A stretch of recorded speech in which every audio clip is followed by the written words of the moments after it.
හරි මේක පේන්නේ නැත්නම් කියන්න ප්‍රසන්ටේෂන් එක.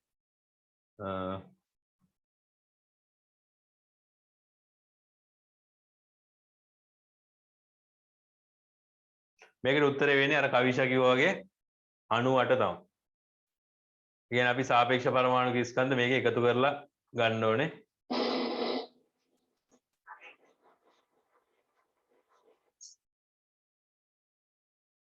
මේක බලන්න. අණුක සූත්‍රය මේක මේ යූරියා වල අණුක සූත්‍රය. CO ඊට පස්සේ වරහන් ඇතුලේ NH2 ඊට පස්සේ වරහන දාලා දෙක. සාපේක්ෂ අණුක ස්කන්ධයේ කොපමණද? ඔය වගේ ප්‍රශ්න තමයි විභාගෙට අහන්නේ. හරි ලේසි මේ පාඩමේදී. උෂාන් කියන්න බලන්න ඕකට උත්තරේ කීයද? ටටක් ගාලා හදන්න ඕනේ.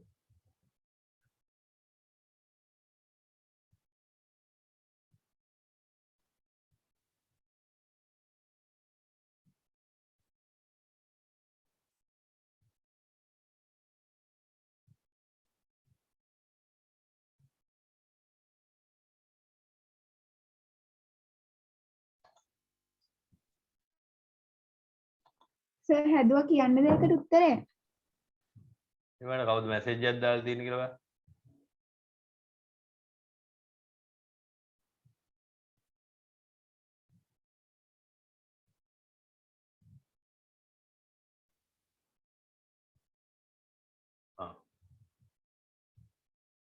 ශානගේ උත්තරෙත් හරි.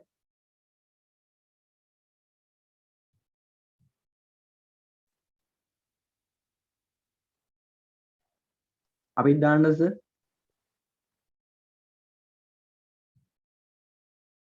කීයද උත්තරේ?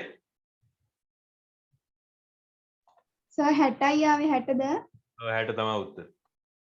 කියන්නේ මේකේ කාබන් වලින් 12යි, ඔක්සිජන් වලින් 16යි, නයිට්‍රජන් 14 වරක් දෙක 28යි, හයිඩ්‍රජන් එක් වරක් 4 4යි. ඒතර ඒ ටික එකතු කරපුවාම 60 තමයි එන්න ඕනේ. මේකේ යූරියා වල 60 තමයි මෞලික ස්කන්ධ. සාපේක්ෂ අණුක ස්කන්ධ.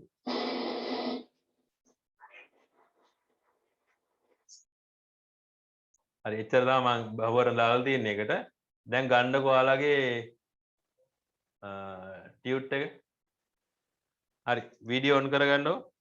ටියුට් එක අරගෙන අර මේකේ තියෙන්නේ මේ නාලන්ද කොලෙජ් නාලන්ද විද්‍යාලය අර කොළඹ 10 කියලා තියෙන එක මේ මූලද්‍රව්‍ය හා සංයෝග ප්‍රමාණය. එක කොලයයි තියෙන්නේ.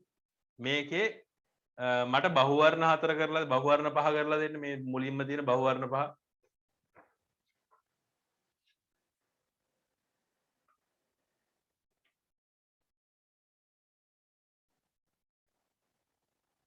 වීඩියෝ ඔන් කරගන්න. සපුණ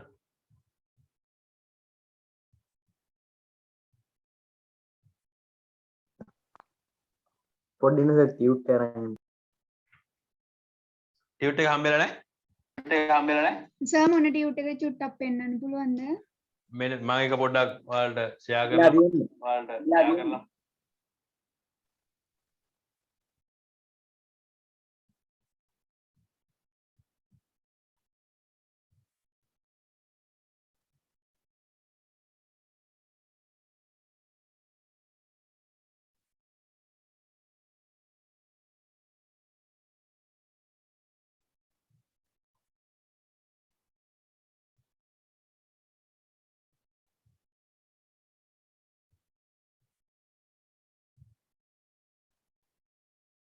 මේක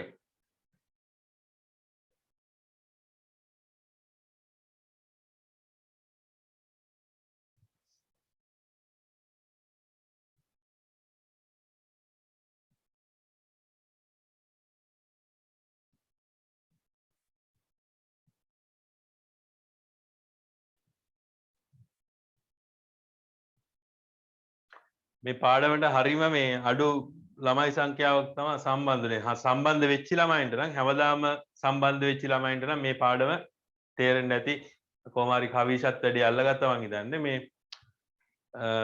අනික් සම්බන්ධ වුනේ නැත්තම් මට ඉතින් මේ වෙන කොහෙන් හරි කරගත්තත් දන්නේ ඒකට එහෙම හරි කොහොම හරි කරගන්න ඕනේ මොකද මේක හරි වැදගත් පාඩමක්. මම ඔයාලට ගෙවල් වලටත් කතා සර් කරලා පෙන්නන්න හම්බෙලා නැහැ මේක. නෑ නෑ මේ මොකක්ද ඩියුට් එක කියලා පෙන්නන්න. සර් පේන්නේ නැහැනේ ටියුටර් මොකද්ද කියලා සර්. මේක පේන්නේ නැද්ද? නැහැනේ සර් පේන්නේ නැහැ. මට පේන්නේ. පේනවද? දැන් පේනවා. දැන් පේනවා.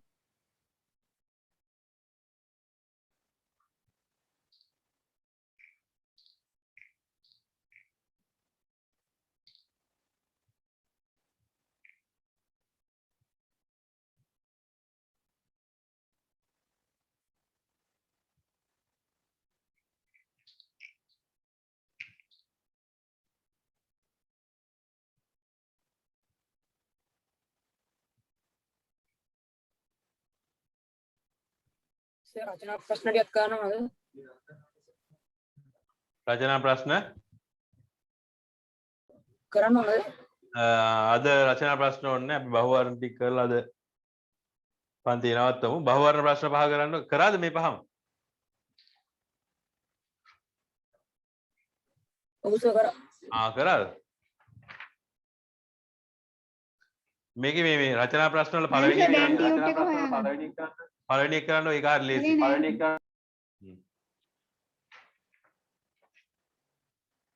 ශානක පළවෙනි එක කරන්නකො රචනා ප්‍රශ්න. හරිද?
ඉශාන්ත කරනා නේද? ඔව්.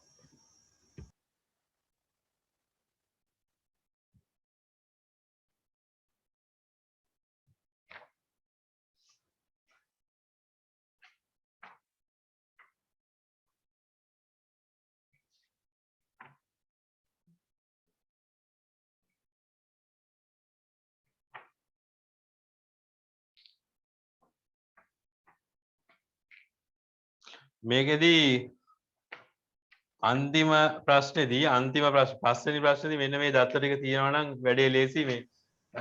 මේ විභාගයට මේකක් ආවොත් දත්ත ටික දෙනවා මෙන්න මේ. හයිඩ්‍රජන් වල සාපේක්ෂ පරමාණු ඉවරද? ඊට පස්සේ ඔක්සිජන් වල 16 ඊට පස්සේ මීතේන් ගත්තාම කාබන් අවශ්‍ය වෙනවා. අපිට කාබන් වල 12යි. ඔන්න ඔය ටික අවශ්‍ය වෙනවා. එතකොට මේක මේ මම මේ ටික කතා කරන්නන්නේ. මුලින්ම මම පළවෙනි ප්‍රශ්නෙන් අහනවා.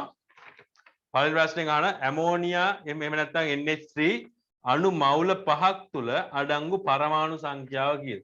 එතකොට මේකට උත්තරේ එන්නේ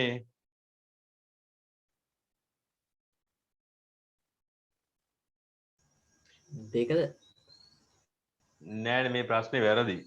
ඇයි දන්නවද? මේ දෙක කියලා ගත්ත එක මේ ඉෂාන්ත දෙක කියලා ගත්තේ පරමාණු කියලා හිතලා නෙමෙයි. ඔතන ඇමෝනියා අණු කියලා නේද? ඇමෝනියා අණු කීයක් අඩංගු වෙනවද කියලා තමයි ගත්තේ නේ. ඇමෝනියා අණු කීයක් අඩංගු වෙනවද මවුල 5ක කියලා. එහෙම ගත්තා නම් ඒක හරි. ඒ කියන්නේ මෙතන කියලා තියෙන්නේ මෙහෙමනේ ඇමෝනියා එහෙම නැත්නම් NH3 අණු මවුල 5ක් තුල අඩංගු පරමාණු සංඛ්‍යාව කොහොමද? ඒතර පරමාණු නෙවෙයි ඇමෝනියා කියන්නේ සංයෝගයක්. ඒක නිසා සංයෝගයක් නම් අණු කියලා තමයි එන්නේ. ඒතර ඇමෝනියා මවුල 5ක අඩංගු වෙන ඇමෝනියා අණු සංඛ්‍යාව. ඇමෝනියා මවුල 5ක අඩංගු ඇමෝනියා මවුල 5ක්. මවුල 5ක අඩංගු ඇමෝනියා අණු සංඛ්‍යාව ගත්තොත් එක මවුලයක අඩංගු වෙනවා 6.02 ගුණ කිරීම 10 23 වෙනි බලේ. එතකොට මවුල 5ක අඩංගු වෙනවා මේක 5න් ගුණ කරමු. ඒක තමයි පළවෙනි එකට උත්තරේ. මේක ආවනම් හරි දාගන්න. එහෙම නැත්නම් ඒක ප්‍රශ්නේ වැරද්දක් තියෙනවා. මේකේ ප්‍රශ්නේත් වැරද්දක් තියෙනවා මේ ප්‍රශ්නේදී. එතකොට මට කවුරු හරි කියන්න බලන්න මේ කවුරු හරි කියන්නේ මේකේ අපි මෙහෙම ප්‍රශ්නයක් අහුවොත් එහෙම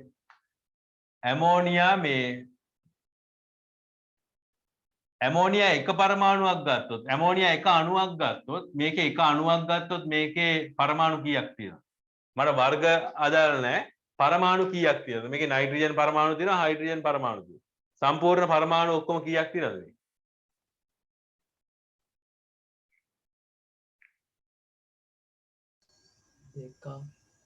දෙකයි. නෑ සම්පූර්ණ මේ එක අණුවක් ගත්තොත් ඇමෝනියා එක අණුවක් ගත්තොත් මේකේ පරමාණු කීයක් තියෙනවද? 4ක්.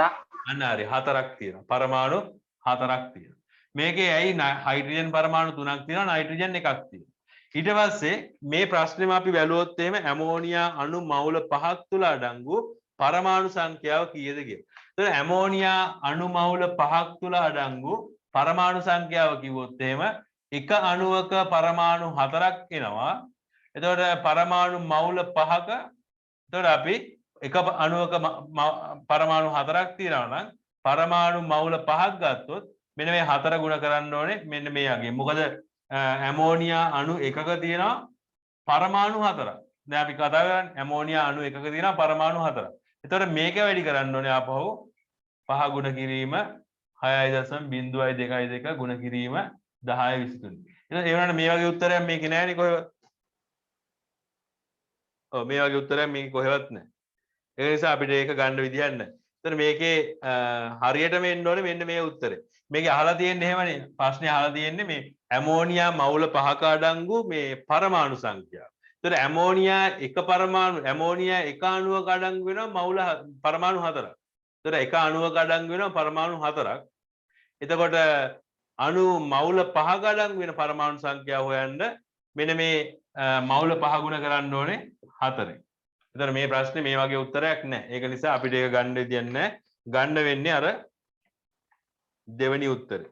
ඊළඟට දුර මන්දනය හා ද්‍රව්‍ය ප්‍රමාණය මවින අන්තර්ජාතික සම්මත ඒකකයේ මොකක්ද ගත්තේ කවිෂා? දෙවෙනි එකට උත්තරේ මන් දැම්මේ 7. මන් දැම්මේ 4 නෙමෙයි හරි උත්තරේ කියන්න ඕන. දුර මන්දනයමයි MS රින එකේ නෑ දින දෙකෙන් දෙක චානක් කීයද? 3ද සර්? චානක් කීයද? මන්දමස එක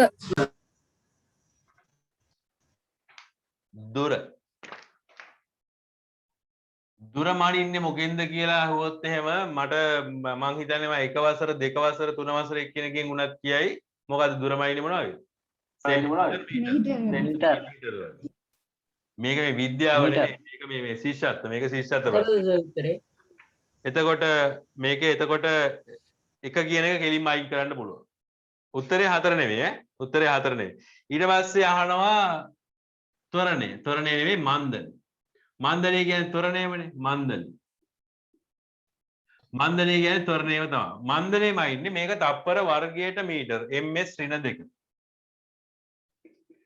අර පරණ දේවල් මතක් වෙනවා. පරණ දේවල් මතක් වෙද්දි දුක් වෙන්න තියන්න එපා. ඒවා මතක් වෙද්දි මේ සතුට වෙන්න මට පුළුවන් මතකයිනේ පරණේව කියලා මතකේ තියෙන්න ඕනේ. ඊට පස්සේ ද්‍රව්‍ය ප්‍රමාණය. දැන් මේකෙදි අපි කතා කරා ඔයාලට මතක් බලන්න හොඳට මෞලය කියන එකේ මුලින්ම දාලා තියෙන්නේ ද්‍රව්‍ය ප්‍රමාණය මැරීම සඳහා භාවිතා කරන අන්තර්ජාතික ඒකකය මෞලය. මෞලය. ඒතර ඕක තමයි උත්තරේ. උත්තරේ 3. 3 කියලා මට කිව්වද උත්තරේ කවුරු හරි?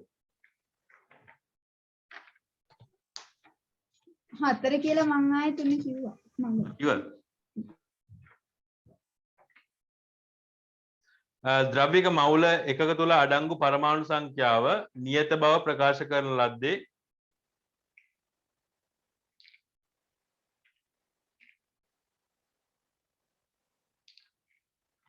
අපිට මේකේ අවගාඩ්‍රෝ කියලා තමයි ගන්න වෙන්නේ. ඒ වුණාට ඒක වැරදි. අවගාඩ්‍රෝ එහෙම දෙයක් කිව්වේ නෑ. අවගාඩ්‍රෝ කියලා කිව්වේ අවගාඩ්‍රෝ කිව්වේ මේ අර සාපේක්ෂ පරමාණුක ස්කන්ධයේ ග්‍රෑම් වලින් ගත්තාම එතන මවුලයක් තියෙනවා. එතන අවගාඩ්‍රෝ සංඛ්‍යාව පරමාණු තියෙනවා. සාපේක්ෂ පරමාණුක ස්කන්ධයේ ග්‍රෑම් වලින් ගත්තාම එතන පරමාණු මවුලයක් තියෙනවා කියලා අවගාඩ්‍රෝ කිව්වේ. ද්‍රව්‍යයක මවුල එකක් තුළ අඩංගු පරමාණු සහ අණු සංඛ්‍යාව නියතයක් බව ප්‍රකාශ කරන ලද්දේ ඇමීඩි අවගාඩ්‍රෝ කියලා ගන්න. ඒක වරද්ද ගත්තා නම් ඒක සාමාන්‍ය ඒක වැරදි ප්‍රශ්නයක්. ඒක එන්න ඕනේ සාපේක්ෂ පරමාණුක ස්කන්ධයට සමාන ස්කන්ධයක් ග්‍රෑම් වලින් ගත්තාම අඩංගු පරමාණු සහ අණු සංඛ්‍යාව නියත බව ප්‍රකාශ කරන ලද්දේ කියලා වුණනම් අපිට කියන්න පුළුවන් කෙලින්ම ඇමීඩියෝ අවගාඩ්‍රෝ කියලා. ඊට පස්සේ ඊළඟට අහනවා සල්ප ග්‍රෑම් 16ක් තුල අඩංගු සල්ප පරමාණු සංඛ්‍යාව කොපමණද? මේක නම් ලේසි. කීයද? ඉෂාන්ත කීයද ආවේ? පසින්දු කීයද? 3.01 ගුණ කිරීම 10 අන්න හරි. 3.01 ගුණ කිරීම 10/23 වෙනි භාගය. එතකොට උත්තරේ 3. පහත එක් එක් අවස්ථා තුලින් ද්‍රව්‍ය මවුල එකක අඩංගු දෙක නෙමෙයි උත්තරේ. දෙක තමයි උත්තරේ. 3.01 ගුණ කිරීම 10/23 වෙනි බලය. ඒ කියන්නේ අපි මවුලය බෙදන්න ඕනේ. එතන මෙතන සල්ප තියෙන ග්‍රෑම් 16යි නේ සල්ප ග්‍රෑම් 16යි. එතන සල්ප වල මෞලික ස්කන්ධය 32යි. එතකොට සල්ප ග්‍රෑම් 32ක් ගත්තොත් ඒකේ තියෙනවා 6.0.22 ගුණ කිරීම 10/23. එතකොට සල්ප ග්‍රෑම් 32ක් නෙවෙයි 32කින් භාගයක් කරන් තියෙන්නේ. එහෙනම් මේකේ තියෙනවා පරමාණු 6.0.22 ගුණ කිරීම 10/23 වෙනි බලයේ මේක දෙකෙන් බෙදපුවාම එන අගේ. ඒක දෙකෙන් බෙදපුවාම 3.0.11 ගුණ කිරීම 10/23 කියලා තමයි. ඊට පස්සේ පහත එක් එක් අවස්ථා තුලින් ද්‍රව්‍ය මවුල එකක් අඩංගු අවස්ථාව කුමක්ද?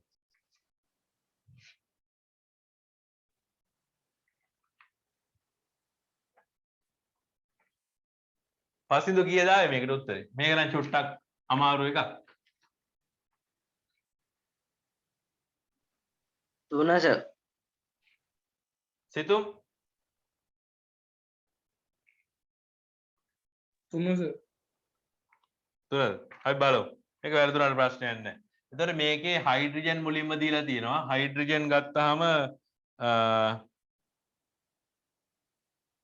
හයිඩ්‍රජන් වල සාපේක්ෂ පරමාණු ස්කන්ධය 1යි. ඊට පස්සේ ගත්තොත් මේ ටික දීලා තියෙනවා. මම මේ ටික දුන්නා නේ කලින්. ඔක්සිජන් ගත්තොත් 16යි. ඊට පස්සේ ජලය ගත්තොත් H2O නේ. H2O වල සාපේක්ෂ අණුක ස්කන්ධය 18යි. කියන්නේ ඔක්සිජන් එකක් කියන්නේ 16යි, හයිඩ්‍රජන් දෙකක් කියන්නේ එතකොට 18ක් එනවා. ඊට පස්සේ මෙතෙන් කියන්නේ CH4. අන්න ඒක දැනගෙන ඉන්න ඕනේ. CH4. CH4 කිව්වම කාබන් වලින් 12ක් එනවා. හයිඩ්‍රජන් වලින් එක ගුණ කිරීම 4ක් එනවා. එතන මෙතන 16ක් එනවා. එතන මෙතෙන් වලට සාපේක්ෂ අණුක ස්කන්ධය 16ක් එනවා. සාපේක්ෂ අණුක ස්කන්ධය 16. එතකොට මේකෙන් අහන්නේ පළවෙනි උත්තරේ තියෙන්නේ මවුල් එකක් අඩංගු අවස්ථාවනේ අහන්නේ. පළවෙනි උත්තරේ තියෙන්නේ හයිඩ්‍රජන් ග්‍රෑම් 2ක. ඒතර අපි පළවෙනි උත්තරයට අනුව ඒකේ මවුල සංඛ්‍යාව හෙව්වොත් n සමානයි සිම්පල් m බෙදීම කැපිටල් M කියන සමීකරණය දැම්මොත් එහෙම මේකේ ග්‍රෑම් දෙකක් නේ දීලා තියෙන්නේ නේද? ග්‍රෑම් දෙකක්. හයිඩ්‍රජන් ග්‍රෑම් දෙකක්. 2යි ග්‍රෑම්. ඒක බෙදන්න ඕනේ මෞලික ස්කන්ධය. මෞලික ස්කන්ධයෙන් බෙදන්න ඕනේ. ඒතර මෞලික ස්කන්ධය සමාන වෙනවා මෙන්න මේ සාපේක්ෂ පරමාණුක ස්කන්ධය. 1යි ග්‍රෑම් මෞලයට. ඒතර උත්තරේ එනවා 2යි මෞල්. මම හදන පිළිවෙල කියන්නේ. බහුවර්ණ ප්‍රශ්නයකට මෙච්චර දඟලන්න ඕනේ නැහැ. ඊට පස්සේ දෙවෙනි උත්තරේ ගත්තොත් එහෙම ඔක්සිජන් ග්‍රෑම් 8ක. ඒතර අපි ඒකටත් ආපහු n සමානයි සිම්පල් m බෙදීම කැපිටල් M කියන සමීකරණ දානවා. එතකොට ග්‍රෑම් 8ක්. ඊට පස්සේ ජලයේ මොකද මෞලික ස්කන්ධය ගත්තොත් 18යි ග්‍රෑම් මෞලයට සමානයි 8 බෙදීම 18. sorry ඔක්සිජන් ඊළඟට අහන්නේ ඔක්සිජන් වල ඔව් 16යි. උත්තරේ එනවා 0.5යි මවුල්. මවුල 0.5යි. ඊට පස්සේ තුන්වෙනි උත්තරේ අහනවා ජලය ග්‍රෑම් ජලය ග්‍රෑම් 8ක්. n සමානයි සිම්පල් m බෙදීම කැපිටල් M දාපුවාම 8යි ග්‍රෑම් බෙදීම 18 කියලා එනවා. 18යි mol ග්‍රෑම් මවුලයට සමානයි. මෙතෙන්දී උත්තරේ චුට්ටක් අර අවුල් මොකද ඒක දශම ගානක් එන්නේ. අපි දන්නවා දැන් 8 18න් බෙදුවට කවදාවත් එකක් එන්නේ නැහැනේ. එකයි මවුල එන්නේ නැහැ. ඒක නිසා මේකත් වැරදි කියලා අපි දන්නවා. අන්තිමේට හතරවෙනි එක මෙන්න මේ සමීකරණයට දාපුවාම මේකේ තියෙන්නේ මීතේන් වල ග්‍රෑම් 16යි. එක බෙදපුවාම මේකේ සාපේක්ෂ අණුක ස්කන්ධය 16යි ග්‍රෑම් මවුලයට. ඒතර උත්තරේ එනවා 1යි මවුල්. මවුල් එකක් කියලා. මේ ප්‍රශ්නේ හරි කාගේද? මේ විදිහට හැදුවද?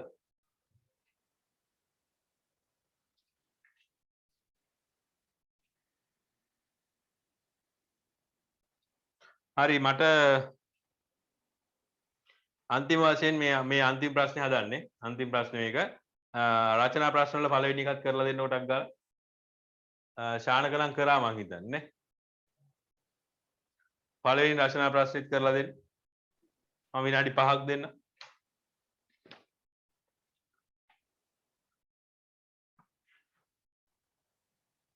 ඔකේදී මේ පළවෙනි ප්‍රශ්න දෙකට උත්තර දෙක මං කියන්න නම් අවශ්‍ය නැහැ. ඒක මේ පළවෙනි ප්‍රශ්නෙට උත්තරේ කියන්න අවශ්‍ය නැහැ. මම ඔයාලට කරලත් පෙන්නලා දෙනවා. මැග්නීසියම් ගෙනල්ලා දහනය කරලා පෙන්නලා දෙනවා.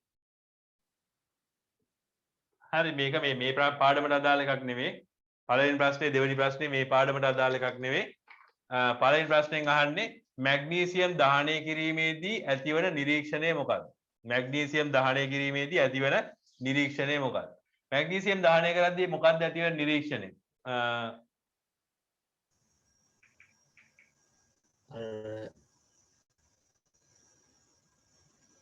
ඉෂාන්ත මතකද? මැග්නීසියම් දහනය කරන මොකක්ද නිරීක්ෂණය? මොකක්ද මොන වගේද අපිට පේන්නේ? ලස්සනයි ඒක. දැන් බලන්න ආසයි.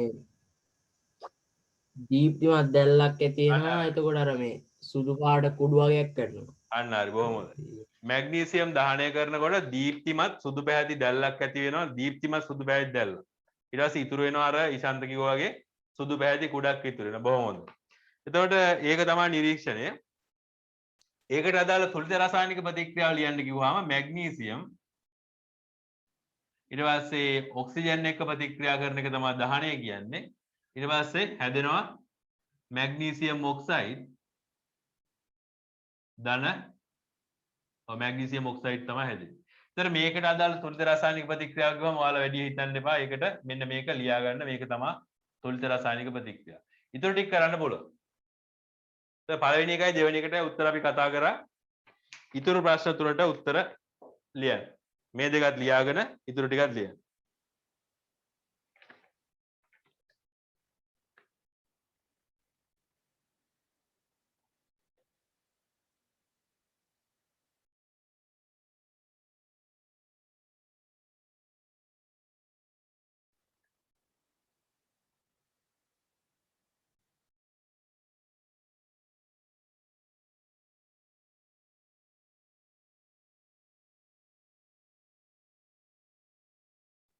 මේ කවුද මේ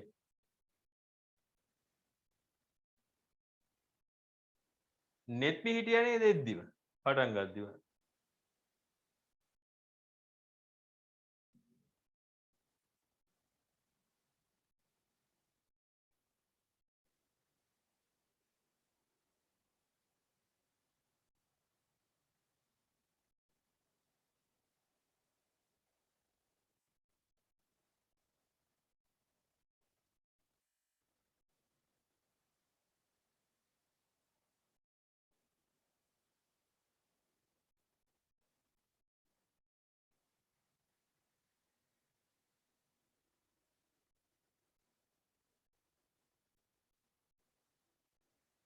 කවිෂා එද්දිම පටන් ගද්දි net පිහිටියා නේද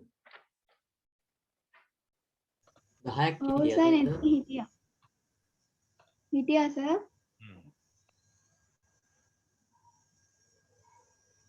මේ වැඩේ තියෙන්නේ මේක ඊට පස්සේ පාඩම හරියට බැරි වුණා දැන් මේ පිස්සු කෙල්ලන්නේ දැන් අඩුම තරමේ ඊළඟට මේ අර ඉරිදා පන්තියේත් මේ ටිකම ඊළඟ කරනවා ඒ බැරි වෙච්ච කට්ටියට ඒකටවත් ජොයින් වෙන්න කියලා කියන්න ඕනේ.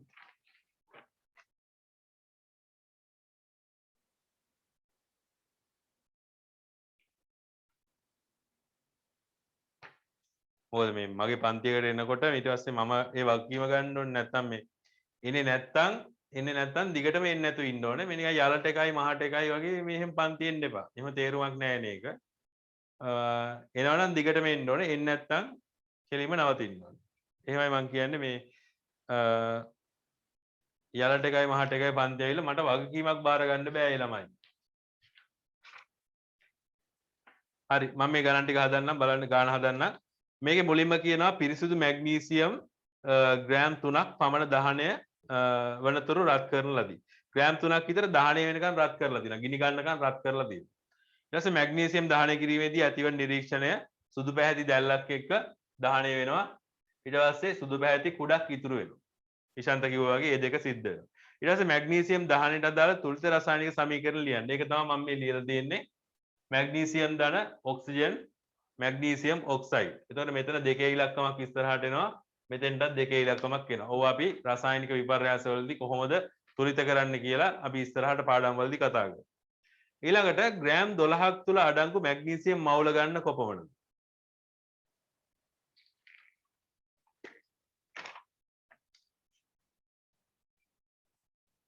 තුන්වෙනි එක කවිෂා කීයද ආය උත්තරේ මේකට?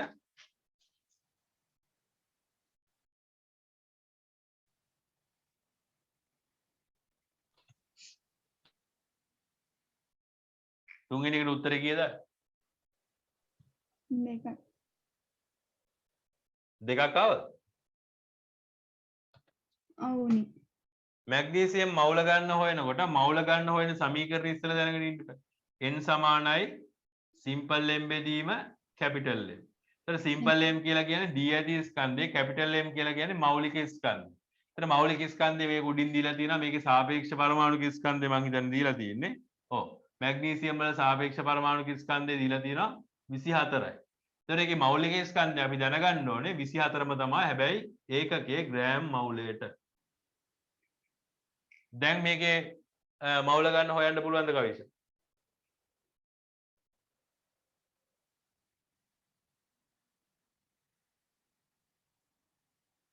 දී ඇති ස්කන්ධය බෙදීම මෞලික ස්කන්ධ.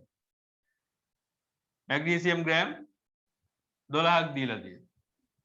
12යි. ඊට පස්සේ මෞලික ස්කන්ධය දීලා තියෙනවා මේකේ 24යි ග්‍රෑම් මවුලයට. උත්තරේ එනවා කීයද? 12 බෙදීම 24 ඒක තේරුන්නේ නැහනේ. 2යි 12. 2යි 12 24ට කැපුණාම යටට 2 උඩට 1 දෙකෙන් 1යි. ඒ කියන්නේ 0.5යි. මේක තේරුන්නේ නැද්ද?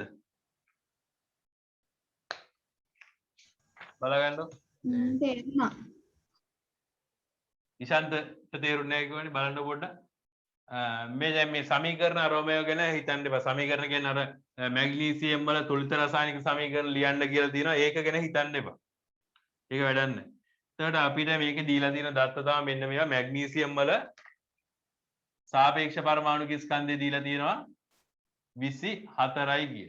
එතකොට සාපේක්ෂ පරමාණුක ස්කන්ධය දුන්නාම ඉෂාන්ත සාපේක්ෂ පරමාණු ස්කන්ධය දුන්නාම ඒකට සමාන වෙනවා මෞලික ස්කන්ධය. සාපේක්ෂ පරමාණුක ස්කන්ධයට සමාන වෙනවා මෞලික ස්කන්ධය. ඈ කැඩි කැඩි නැහැ. ඊර වෙනවනේ. එහෙමද? නෑ නේද? දැන් හරිද? දැන් කොහොම සිග්නල් වගේ? දැන් සුදු පාටින් ඉස්සෙල්ලා පෙන්නනවා. රතු නැහැ තවත් රතු පාටට මට නම් පෙන්න. බලන්නකො මේක අන්තිමට මේ ගාන විතරක් මම කියලා දීලා පන්ති නවත්තන්න. හරි. එතකොට මේ මැග්නීසියම් වල සාපේක්ෂ පරමාණුක ස්කන්ධය 24යි කියලා දීලා තියෙනවා ඉසන්ත. සාපේක්ෂ පරමාණුක ස්කන්ධය 24යි. එහෙනම් එයාගේ මෞලික ස්කන්ධය 24යි ග්‍රෑම් මවුලයට. අපි කතා කරන්නේ සෝඩියම් වල සාපේක්ෂ පරමාණුක ස්කන්ධය 21යි. එයාගේ මෞලික ස්කන්ධය 21යි ග්‍රෑම් මවුලයට. එතකොට මොකද මම මේක හොයාගත්තේ මෙන්න මේකට ආදේශ කරන්න ඕනේ දැන් අපි. මොකද මවුල ගාන හොයාගන්න මෞලික ස්කන්ධය හොයාගන්න ඕනේ. බලන්න ඉර වුණාට. ඉර වෙනවද? ඔව්. මේ ගානට උත්තරේ කීයද ඊශාන්තට? හැදුවේ නැද්ද?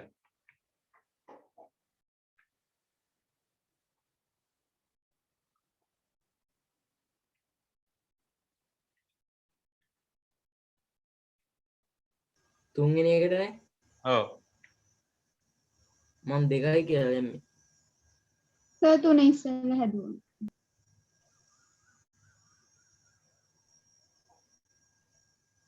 මේක මේ පාඩම ඉවරලා මේ වගේ ගානක් කියලා දීලා තමයි නවත්තන්න ඕනේ. නැත්නම් ඔයාලා ඔක්කොම ටික අප්සෙට් කර ගන්නවා ඊට පස්සේ. එතන මැග්නීසියම් වල මෞලික ස්කන්ධය 24යි. මවුල ගන්න සමානයි දී ඇති ස්කන්ධය වෙදීම මෞලික ස්කන්ධය. එතන දීලා තියෙන ස්කන්ධය මේකේ 12යි ග්‍රෑම්. ග්‍රෑම් 12ක් ගන්නවා කියලා කියන්නේ මෞලික ස්කන්ධය 24යි ග්‍රෑම් මවුලයට. 12 24න් බෙදපුවාම 0.5යි මවුල. මවුල 0.5ක් තියෙනවා. ඉෂාන්ත ඔක තේරුන්නේ නැද්ද?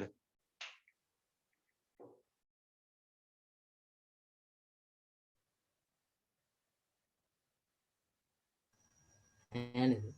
ටිකක් තේරුණා.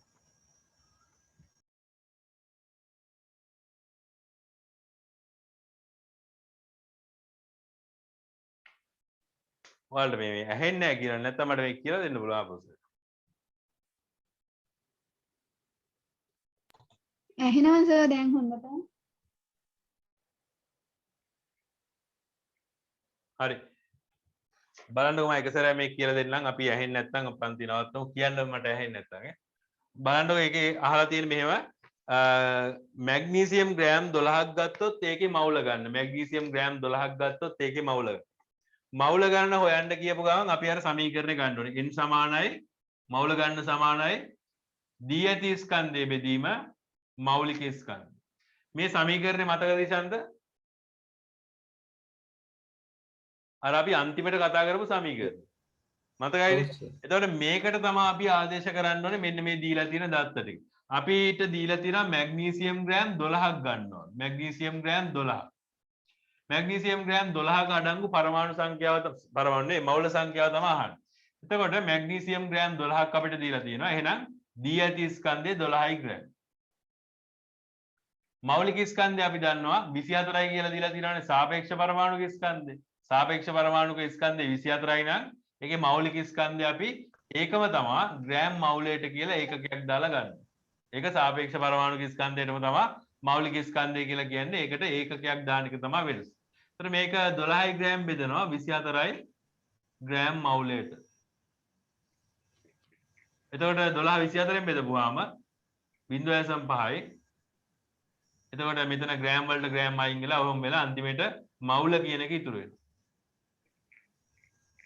එතකොට අපිට එනවා මැග්නීසියම් මවුල 0.5ක් තියෙනවා කියලා. හරිද? නිශාන්ත. හරි සර්. ඊළඟට මැග්නීසියම් ග්‍රෑම් 12ක් තුළ අඩංගු පරමාණු සංඛ්‍යාව. දැන් මවුල 0.5යි තියෙන්නේ. එහෙනම් මවුල 0.5ක පරමාණු කීයක් තියෙනවද? දැන් නිසල සකුණ කියන්න බලන්න. මවුලයක් ගත්තොත් පරමාණු කීයක් තියෙනවද? මැග්නීසියම් මවුල එකක් ගත්තොත් පරමාණු කීයක් තියෙනවද?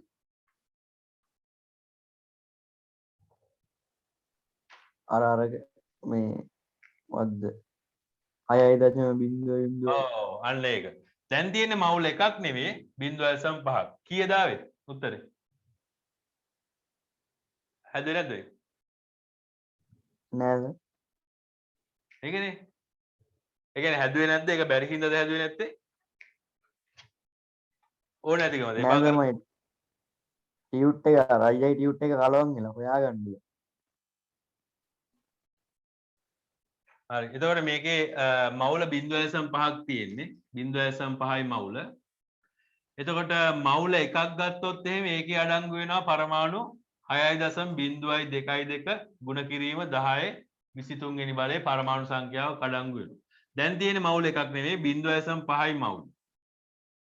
එහෙනම් අපි මේකේ තියෙන පරමාණු සංඛ්‍යාව හොයන්න මෙන්න මේ ගාන 0.5න් වැඩි කරන්න. එහෙමනේ කරන්නේ. මවුල දෙකක් තිබ්බොත් මේක දෙකෙන් වැඩි කරනවා. මවුල තුනක් තියෙනවා නම් මේක තුනෙන් වැඩි කරනවා. දැන් තියෙන මවුල 0.5යි. ඒක නිසා මේක 0.5න් වැඩි කරන්න ඕනේ. එතකොට ඕනෑම සංඛ්‍යාවක් 0.5න් වැඩි කරනවා කියන්නේ දෙකෙන් බෙදනවා වගේ තමයි. ගුණ කරනවා 0.5යි මවුල. 0.5න් ගුණ කරනවා. එතකොට උත්තරය එනවා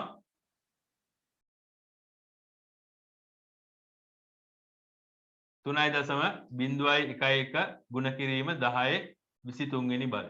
එතකොට මෙන්න මේ ගානක් පරමාණු තියෙනවා මේකේ. එතකොට ඔයාලා මේ ප්‍රශ්නේදී මේ